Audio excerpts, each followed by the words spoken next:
আজ সেই 14 জুলাই রক্তাক্ত জুলাই গণ অভ্যুত্থানের সূত্রপাত হয়। 2024 সালের এই দিনে মুক্তিযোদ্ধার সন্তান নাতিপুতিরা মেধাবী না, যত রাজাকারের বাচ্চা নাতিপুতিরা মেধাবী, তাই না?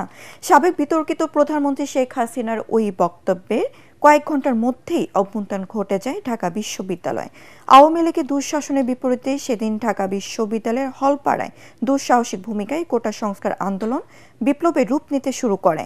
জুলাই বিপ্লবের সম্মুখ সারির যোদ্ধা রিফাত রশিদ এটিএন বাংলাকে বলেন, তুমি কে আমি কে রাজাকার রাজাকার স্লোগানে শিক্ষার্থীরা লাল কার্ড দেখিয়ে দেয় হাসিনাকে।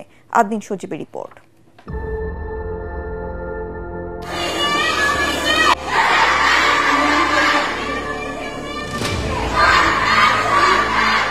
প্রকৃতির নিয়ম মেনেই সূর্যাস্ত হলেও সেদিন এর সঙ্গে সঙ্গে আওয়ামী লীগের দীর্ঘ শাসন পতনের প্রতিধ্বনি শোনা যায় ঢাকা বিশ্ববিদ্যালয়ের হলপাড়ায়।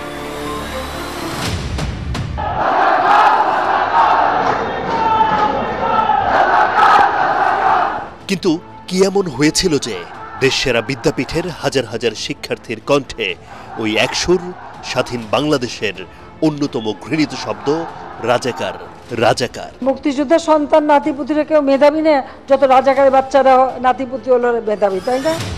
14 জুলাই বিকেল 4:45 গণভবনে সংবাদ সম্মেলনে সাবেক বিতর্কিত প্রধানমন্ত্রী শেখ হাসিনার এই বক্তব্যের পর ফুঁসে ওঠে বাংলার ছাত্রছাত্রীরা।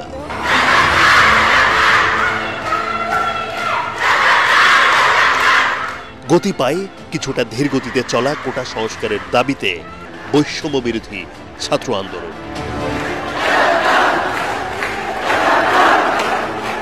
রাজাকার তো সম্ভবত বাংলাদেশ এই ভূখণ্ডের ইতিহাসে সব থেকে ঘৃণিত শব্দ। ব্যক্তি স্বাতন্ত্রতা, তার যে আত্মসম্মান, এই জিনিসটাতে আসলে শেখ হাসিনা চরমভাবে আঘাত করেছিল।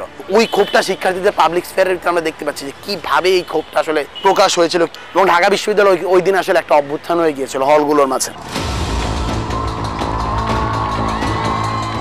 হলপাড়ার প্রতিবাদে উত্তপ্ত হয়ে ওঠে ঢাকা বিশ্ববিদ্যালয়।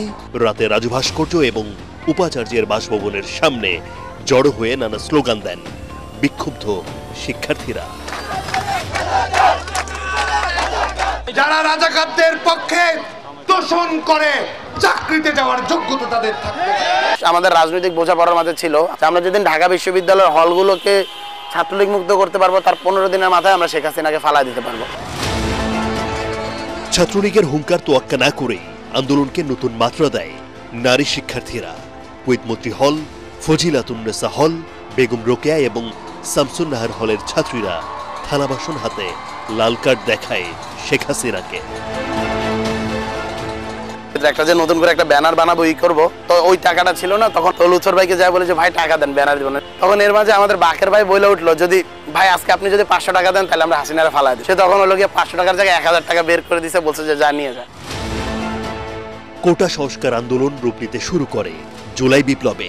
ওই রাতেই ঢাকা ছাড়াও রাজশাহী বিশ্ববিদ্যালয়, সিলেট সহ দেশের বিভিন্ন শিক্ষা প্রতিষ্ঠানে বিক্ষোভ মিছিল করে শিক্ষার্থীরা। জাফর ইকবালরা তো বাংলাদেশে সবসময় ফ্যাসিবাদদেরকে লেজিটিমেসি দিয়ে আসছে। হাসিনার বাই ব্লাড হলো ফ্যাসিবাদী হওয়ার চিন্তাতে, তার বাবা যখন মারা গেছে বাংলাদেশের মানুষ মিষ্টি বিলাইছে, এরা সবাই আমার ফ্যামিলির শত্রু, আমার সবাই শত্রু। এই মুজিববাদী যে কালচারাল হেজমনি তারা এবং মিডিয়া পারা, এরাই আসলে শেখ হাসিনাকে যে ফ্যাসিবাদী কাঠামো সেই স্ট্রাকচারটাকে বৈধতা দিয়েছে। একের পর এক ভুলে পতনের খড় শুরু হয় আওয়ামী লীগের। বিশ্ববিদ্যালয় থেকে আন্দোলন ছড়িয়ে পড়ে গণমানুষের মাঝে। 5 আগস্টের গণ অভ্যুত্থানে ভারতে পালিয়ে শেখ হাসিনা বুঝিয়ে দেন এই দেশ বাংলাদেশ, এই ছাত্র শ্রমিক জনতা।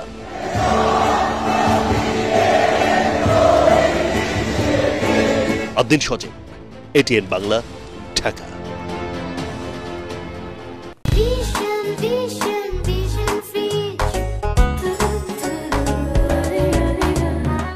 ছাত্র জনতার গণ অভ্যুত্থানে রাজধানীর চানখালপুরে 6 জনকে হত্যার ঘটনায় মানবতা বিরোধী অপরাধের মামলায় গ্রেফতার 4 আসামিকে ট্রাইব্যুনালে হাজির করা হয়েছে। তারা হলেন police inspector Arshad, constable Mohammad Sujan, constable Imaj Hossain Imon ও কনস্টেবল নাসিরুল ইসলাম। সকালে তাদের কারাগার থেকে প্রিজন ভ্যানে করে আন্তর্জাতিক অপরাধ ট্রাইব্যুনালে হাজির করা হয়।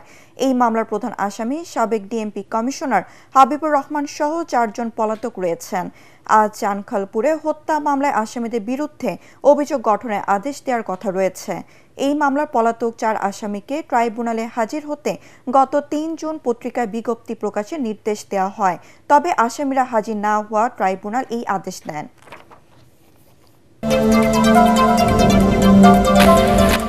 ব্যবসায়ী সোহাগ হত্যাকাণ্ডের সাথে জড়িত প্রকৃত হত্যাকারীদের গ্রেফতার না করে একটি মহল বিএনপির শীর্ষ নেতাদের চরিত্র হননে দুঃসাহস দেখাচ্ছে বলে অভিযোগ করেছেন দলটির মহাসচিব মির্জা ফখরুল ইসলাম আলমগীর। রাজধানীর গুলশানে চেয়ারপারসনের সংবাদ সম্মেলনে তিনি এই অভিযোগ করেন। বিএনপি মহাসচিব বলেন, এই হত্যাকাণ্ডকে ইস্যু করে পরিকল্পিতভাবে দেশে অস্থিতিশীলতা সৃষ্টি করা হচ্ছে। সোহাগ হত্যাকাণ্ডে ইস্যু করে যারা অস্থিতিশীলতা সৃষ্টি করে জাতীয় নির্বাচনকে অনিশ্চিত করে ফ্যাসিবাদের উত্থানে উপচেষ্টা করছে তাদের প্রতিহত করা হবে বলেও জানান তিনি। ঢাকা বিশ্ববিদ্যালয়ের জগন্নাথ হলের ছাদ থেকে পড়ে সঞ্জয় বরাক নামে এক শিক্ষার্থীর মৃত্যু হয়েছে।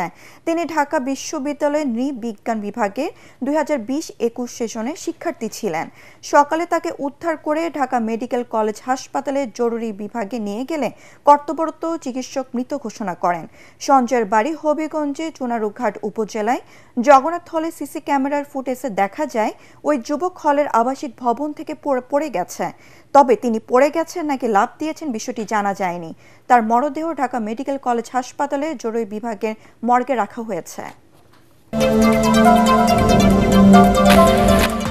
বান্দরবনের চিম্বুক পাহাড়ের রাংলাই হেডম্যান পাড়ায় বিদ্যুৎ স্পষ্ট হয়ে মা মেয়ে সহ 3 জন মারা গেছেন। তারা হলেন তুমুরে ম্রো, উরকান ম্রো ও রংরেং ম্রো। গত রাত 1টার দিকে এই ঘটনায় আহত হয়েছেন আরও 6 জন। প্রত্যক্ষদর্শীরা জানান, একটি বৈদ্যুতিক ট্রান্সফরমারে বৈদ্যুতিক গোলযোগে আগুন ধরে যায়। পরে ঘরের সঞ্চালন লাইনে আগুন ছড়িয়ে পড়লে তা নেভাতে গিয়ে বিদ্যুৎ স্পষ্ট হয়ে ঘটনাস্থলে প্রাণ হারান 2 জন। হাসপাতালে নেওয়ার পর মারা যায় আরও 1 জন। স্থানীয় মৌজা প্রধান রাংলাই ম্রো জানান, বেশ কয়েকবার বিদ্যুৎ বিভাগকে জানানোর পরও ট্রান্সফরমারটি ঠিক করতে ব্যবস্থা নেয়নি কর্তৃপক্ষ। এদিকে হতাহতের ঘটনায় শোক বিরাজ করছে এলাকায়। শেরপুরে ঝিনাইগাতিতে মাইক্রোবাস চাপায় 3 মাদ্রাসার শিক্ষার্থী মৃত্যু হয়েছে। রোববার সন্ধ্যায় উপজেলার বড় রাংটিয়া এলাকায় এই দুর্ঘটনা ঘটে। নিহত শিক্ষার্থীরা হল সাকিবুল, জাকারিয়া ও আমিন। 3 জনই নলকুড়া ইউনিয়নের বড় রাংটিয়া দেওয়ানিপাড়া এলাকার বাসিন্দা এবং স্থানীয় মার্কাজুক তাওকা মাদ্রাসা হেফাজত বিভাগের শিক্ষার্থী। স্থানীয়রা জানান, সন্ধ্যার দিকে ওই 3 শিক্ষার্থী মাদ্রাসা ছুটির পর বাড়িতে যাচ্ছিল। এই সময় সামনে থেকে বেপরোয়া গতিতে আসে একটি মাইক্রোবাস নিয়ন্ত্রণ হারিয়ে তাদের উপর উঠিয়ে দিলে 3 জনই গুরুতর আহত হয়। পরে উদ্ধার করে তাদেরকে জেলা সদর হাসপাতালে নিয়ে গেলে কর্তব্যরত চিকিৎসক 3 জনকে মৃত ঘোষণা করেন। মাইক্রোবাসটি জব্দ ও ড্রাইভারকে আটক করে পুলিশে সোপর্দ করেছে এলাকাবাসী। রাশিয়ার বিরুদ্ধে ইউক্রেনকে শক্তিশালী করতে পৈতৃক আকাশ প্রতিরক্ষা ব্যবস্থা সরবরাহের ঘোষণা দিয়েছেন মার্কিন প্রেসিডেন্ট ডোনাল্ড ট্রাম্প। একই সঙ্গে রুশ প্রেসিডেন্ট ভ্লাদিমির পুতিনের প্রতি অসন্তোষ জানিয়ে নতুন করে নিষেধাজ্ঞা আরোপের ইঙ্গিত দিয়েছেন তিনি। বার্তা সংস্থা এএফপি-কে দেওয়া বক্তব্যে ট্রাম্প আরও বলেন, তারা ইউক্রেনে আধুনিক সামরিক সরঞ্জাম পাঠাবেন এবং ইউক্রেন তাদের শতভাগ অর্থ দেবে। এই সময় পুতিনের আচরণ নিয়ে তীব্র ক্ষোভ জানিয়ে ট্রাম্প বলেন, পুতিন মুখে ভালো কথা বলেন কিন্তু রাতে আবার বোমা ফেলেন। এর আগে ইউক্রেনের প্রেসিডেন্ট ভলোদিমির জেলেনস্কি জানান, নতুন পেট্রিয়ট প্রতিরক্ষা ব্যবস্থা ও ক্ষেপণাস্ত্র পাওয়ার বিষয়ে যুক্তরাষ্ট্রের সঙ্গে চুক্তির কাছাকাছি পৌঁছেছেন তারা।